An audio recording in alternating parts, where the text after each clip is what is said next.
ये क्रिएचर ना, ये कहीं पे भी स्क्वीज होके कहीं पे भी होल पे वो जा सकता है। जो कलर है, टेक्सचर है उसकी बॉडी की, वो जहां पे भी जाएगा अपने आप को उसी तरीके से वो कलर में अपने आप को कन्वर्ट कर सकता है। और इसके 8 ब्रेन्स है guys in tentacles, this kind of creature. Hi guys, welcome to my channel, and today I came up with another new video about the review about the movie, okay? And this is a Hollywood movie which is Remarkably Bright Creature. Have you watched that? I'm gonna review it today. Let's go. Remarkably Bright Creature. This movie is about the octopus. Octopus, the sea animal. Do you know about the octopus? सो वो थोड़ा physically वो आप देखते हो tentacles रहते हैं, बीच में centre में हेड रहता है एंड ऑक्टोपस और ये मूवी जिसने बनाया है, it was presented by anonymous and the story is night all stories and this movie is directed by Olivia Newman, okay. और ये मूवी एक ऑक्टोपस के बारे में है, नॉट एग्जैक्टली ऑक्टोपस के बारे में। स्टोरी में काफी कैरेक्टर्स भी है, but the hero of the movie is octopus guys, can you imagine. और इसमें क्या है ना, फर्स्ट ऑफ ऑल इसको रिमार्केबली इंटेलिजेंट क्रिएचर क्यों कहा गया है यहाँ पे? It just because octopus actually this sea animal is very different, very unique in its own character. अगर हम देखें इसका जो फिजिकल अपीयरेंस रहता है, बीच में एक हेड रहता है और टेंटिकल्स रहते हैं काफी इर्द गिर्द। और इसका जो कैरेक्टर डिफाइन किया गया है ना, ये क्रिएचर ना, ये कहीं पे भी स्क्वीज होके कहीं पे भी होल पे वो जा सकता है। जितना भी लार्ज उसका एक बॉडी मास है, फिर भी वो ना कहीं पे भी वो घुस सकता है। That kind of creature it is. और वो जो भी इर्द गिर्द एडेप्टेशन, जो कलर है, टेक्सचर है उसकी बॉडी की, वो जहां पे भी जाएगा अपने आप को उसी तरीके से वो कलर में अपने आप को कन्वर्ट कर सकता है। और इसका जो सेंट्रल एक जो हेड में है एक ब्रेन है, और इसके 8 ब्रेन्स है guys in tentacles, this kind of creature. आप सोचो कि 8 brains in tentacles and 1 central brain at the head, तो इसके इतने ब्रेन्स रहते और 3 हार्ट रहते हैं गाइस। अब तो मुझे ये सब चीज पता नहीं था, एंड दैट्स व्हाई ये मूवी बनाया गया है, रिमार्केबली स्मार्ट क्रिएचर। तो ये मूवी बहुत ही इंटरेस्टिंग लगा मुझे। और दूसरा एक रिसर्च में हम ये भी देखते हैं कि ऑक्टोपस में एक ऐसी शक्ति होती है कि वो ना छू के, ह्यूमन को छू के या फिर किसी को भी इंटरैक्ट करके उसका जो भी साइकोलॉजी होगा, जो भी उसके सोचने का जो पैटर्न चल रहा है, फीलिंग चल रही है, they can actually feel it.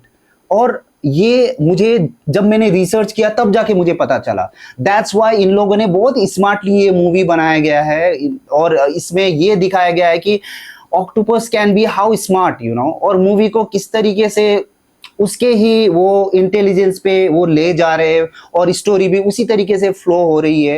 And it's very beautiful and very interesting to know it, तो ऑक्टोपस को इस तरीके से प्रेजेंट नहीं किया गया कि एनिमेटेड वर्जन, लाइक एनिमेशन है ही नहीं, उसको ऐसे ही रख दिया है। एक्वेरियम में है, एक्वेरियम में वो ऑक्टोपस रहता है, और वहां पे एक क्लीनिंग लेडी रहती है, ठीक है। और वो ये ऑक्टोपस को वॉइस भी दिया गया है मूवी में, और वॉइस में क्या होता है, वो बोलता ही रहता है कुछ ना कुछ अपने दिल में जो है, और वो उसको जो सोच रहा है, जो फील कर रहा है, वो बोलता ही जाता है। और इसमें एनिमेशन कुछ भी नहीं है, it just like it's so interesting to watch कि उसके दिमाग में क्या चल रहा है, how that octopus is feeling according to the situation, that is very interesting. और अगर रही मूवी में स्टोरी की बात, तो स्टोरी मतलब ऐसे फ्लो होती है ना मक्खन की तरह, लाइक जस्ट लाइक अ वाटर, लाइक आराम से, ना धूम धड़ाका, इधर उधर नौटंकी, कुछ भी नहीं है, बस फ्लो होती है, होते ही जा रहा है, होते ही जा रहा है, लाइक नेचुरली, जैसे हम आम जिंदगी में होते हैं, तो उस तरीके से फ्लो हो रहा है। तो बेसिकली ये होता है कि जो लेडी रहती है, ओल्ड लेडी, वो एक्वेरियम जो एक रहता है, ऑक्टोपस वहां पे रहता है, तो वहां पे वो क्लीनिंग का काम करती है, और क्लीनिंग के काम करते करते वो ऑक्टोपस ऑक्टोपस का नाम दिया गया है मार्सेलस। तो उसके साथ वो इंटरैक्ट, अपनी स्टोरी, दुख, ये वो सुनाती रहती है, समझ रहे हो। तो एक रैपो बन जाता है दोनों के बीच में, और ऑक्टोपस भी बोलता है, मतलब उसका वो बैकग्राउंड म्यूजिक से वो एक आवाज आती है उसकी, ऑक्टोपस की। तो बाद में वो क्लीनिंग करती है, उसकी तबीयत बिगड़ जाती है। बाद में एक बंदा भी वहाँ पे म्यूजिशियन, यंग म्यूजिशियन एक लड़का आता है। फिर वहाँ आने के बाद फिर उसको भी वहाँ पे काम पे रख लिया जाता है, क्योंकि old lady is not well. So दोनों ही काम करने लगते हैं। जब ऑक्टोपस दोनों को छूता है तो वो सेंस कर पाता है कि दोनों का पेन काइंड ऑफ सिमिलर है, तो वो चाहता है कि इन लोगों का मैं पेन कैसे अभी मिटाऊं, क्योंकि अब मैं भी काफी बूढ़ा हो गया हूँ और मेरा भी जाने का टाइम आ गया। तो इस तरीके से उसकी आवाजें आती है, विच इज वेरी इंटरेस्टिंग। और वो करते करते वो दोनों भी, वो बुड्ढी और वो यंग लड़का भी फिर दोस्त बन जाते हैं, और एक फिर लाइफ वैसे उस तरीके से चलती जाती है। और बेसिकली वो जो यंग लड़का है ना, वो अपने डैड की खोजी में वो आया हुआ था, ऐसे निकला हुआ था, और उसके पास एक रिंग रहता है, डैड का रिंग। तो बेसिकली, और इधर फिर वो औरत जो बुड्ढी है, उसका एक बेटा गुम गया होता है, लाइक बोट में वो जाते जाते वहां पे डूब के मर जाता है, समथिंग लाइक दैट।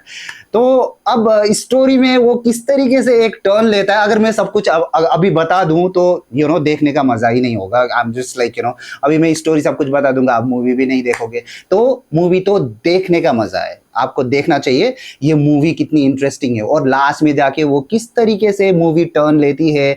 और ऑक्टोपस तो फिर ओशन में चला जाता है, वो लेडी उसको रिलीज कर देती है लास्ट में जाके, और जाते जाते वो अपना प्रॉमिस रखता है और उन लोगों की दुख वो खत्म कर देता है। पर वो कैसे, वो मूवी देखने के बाद पता चलेगा। It's very beautiful, interesting and very soothing, and काफी अरसों के बाद मैंने ऐसी मूवी देखी है कि very simple, nice, beautiful and pleasant.